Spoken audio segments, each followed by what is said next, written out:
Magandang tanghali mga karaki. Magluluto ako ngayon ng giniling na sisig.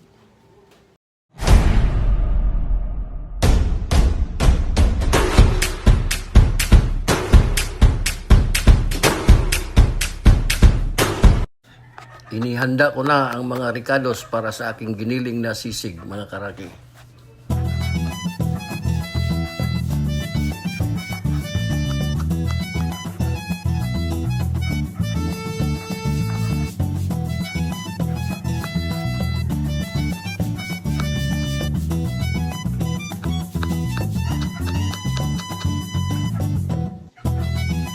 Naglagay ako ng maraming sili labuyo sa aking giniling na sisig mga karaki para maging maanghang ang aking sisig. Ayan na mga karaki, nakahanda na ang mga ricados. At ngayon, inihanda ko na rin ang giniling. Minarinate ko muna siya bago lulutuin.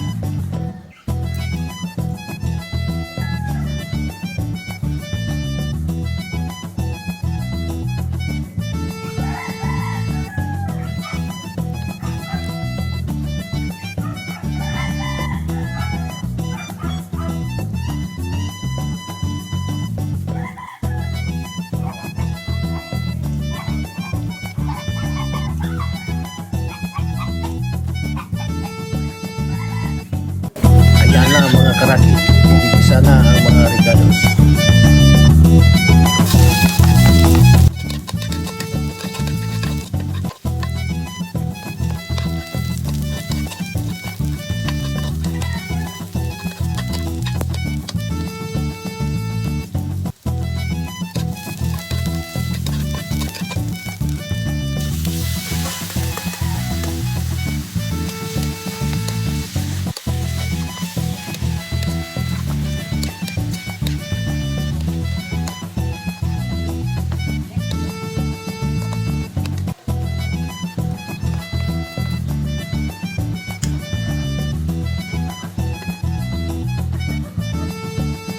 Haluin muna natin mga karaki.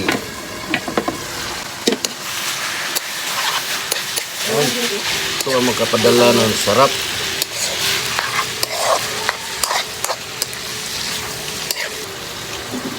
Paano na natin mga karaki ang sisig. Pagkatapos ng mga ilang minuto, tingnan muna natin mga karaki. Yan po na. Wow. Sisig na giniling. Dagdagan natin ng suka mga karaki para lumabas yung pagka maasim-asim kasi ang sisig.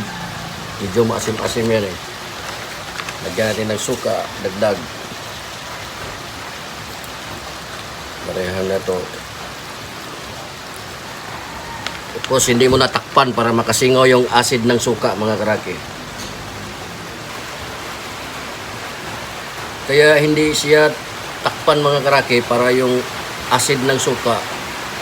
Kasi yun ang magdala ng pait eh. Kaya buksan siya para makalabas, hindi siya masama sa giniling. Kaya ganon ang teknik mga karaki.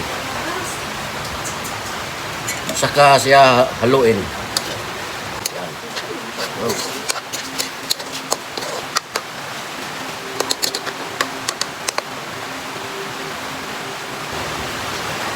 Takpan muna natin mga karaki.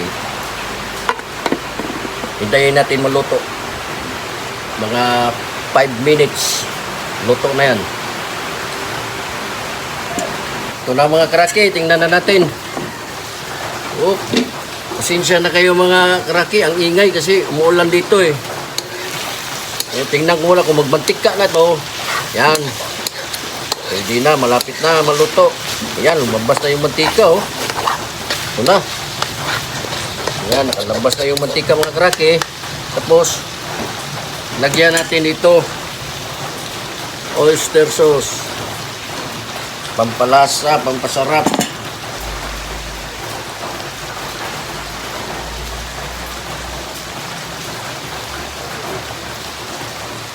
Ayan na mga karaki. Ito na ang ating sisig. Wow. Bango.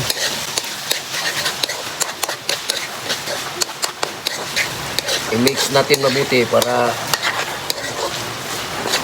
mahalo ang oyster sauce. Ayan mga karaki. Ayan na ang sisig. Giniling na sisig. Wow, sarap.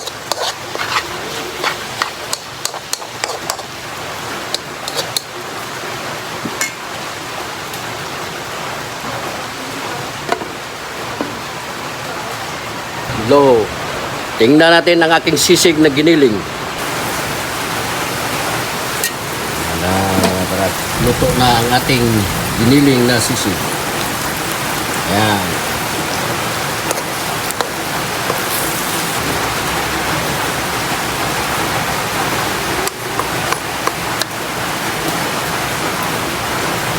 Ito na ang giniling na sisig mga karaki. Luto na.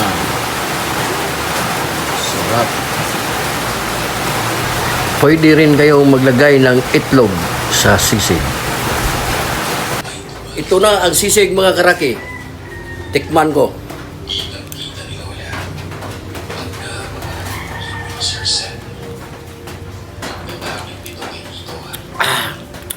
Sarap. Hanggang dito na lang mga karaki. Bye-bye. Ingat.